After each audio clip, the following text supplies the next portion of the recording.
In a village of Eldon Hollow, where the mountains swallowed the sun early, lived a boy named Finn. At 13, he was small for his age, with ink-stained fingers and eyes that always looked toward the horizon. The villagers called him the Lantern Keeper, though he had no lantern yet. His job was simple. Every dusk, he lit the oil lamps along the old stone bridge that crossed the roaring river. Without them, travelers would lose their way in the fog that rose like ghosts from the water. Finn's father had been the keeper before him, until a fever took him 2 winters ago. "The light keeps us safe," his father had whispered on his last night. "But remember, boy, the real darkness isn't outside. It's the kind we carry inside." Finn never forgot those words. One autumn evening, as he lit the last lamp, a stranger stumbled onto the bridge. The man was tall and cloaked in torn gray, his face hidden beneath a hood.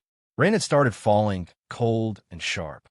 "Boy," the stranger rasped, "I need to reach the other side before midnight. The forest beyond, they say it eats men." Finn shook his head. "No one crosses after dark. The bridge is old. The lamps are all we have." The stranger pressed a small leather pouch into Finn's hand. It was heavy with coins. "Light my way. I'll pay double what the village gives you in a year." Finn looked at the pouch, then at the stranger's trembling hands. Something in the man's voice reminded him of his father's fear near the end, desperate and alone. Against his better judgment, Finn took his small oil can and walked ahead, lighting extra torches he kept for emergencies. Halfway across, the wind howled and one lamp sputtered out. Then another. The fog thickened until Finn could barely see his own feet. The stranger cried out as the bridge creaked dangerously. "Stay calm," Finn shouted. But inside, fear coiled tight in his chest. This was the darkness his father warned about, the kind that made you want to run. Suddenly, the stranger grabbed Finn's shoulder. "I lied, boy. I'm not running from the forest. The forest is running from me." Before Finn could react, the man pulled back his hood. His eyes glowed faintly green, and his skin looked like cracked bark. He wasn't fully human. "I stole something from the heart of the woods," the creature hissed. "A seed of eternal light. They want it back. If I cross this bridge, the forest cannot follow. Help me, and I'll give you power beyond your small life." Finn's heart hammered. Power. No more cold nights. No more scraping for coins. He could leave Eldon Hollow forever. But then he remembered his father's voice. "The real darkness is the kind we carry inside."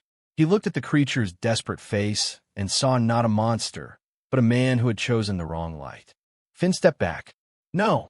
He swung his oil can hard, smashing it against the last burning lamp. The oil spilled and flames roared up in a sudden wall between them. The bridge groaned as fire licked the old ropes. The creature screamed as glowing vines burst from the fog behind him, wrapping around his body. The forest had come. It pulled him back into the mist, his cries fading into the night. Finn ran to the village side just as the bridge collapsed in flames. The villagers rushed out with buckets and shouts. When they asked what happened, Finn only said, "The light went out. I made a new one." The next morning, a single green sapling grew where the bridge once stood. Its leaves shimmered with soft inner light, guiding travelers safely even without lamps. Finn never took another coin for his work. Every dusk he lit the lamps, and every night he sat beneath the glowing sapling, talking quietly to the forest. He had learned that some lights you keep burning not for safety, but for forgiveness. And some darkness you don't fight with fire. You simply refuse to carry it across.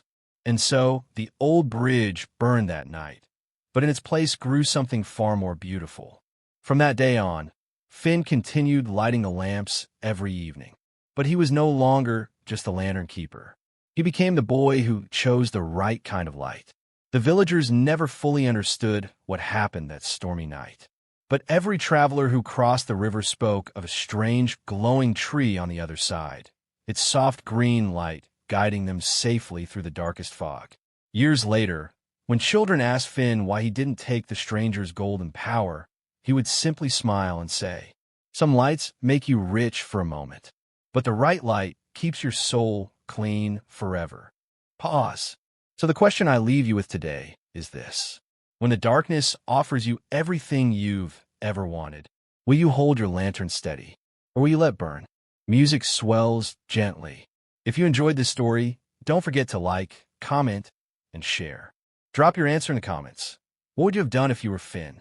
And, as always, keep your inner light burning. I'll see you in the next story.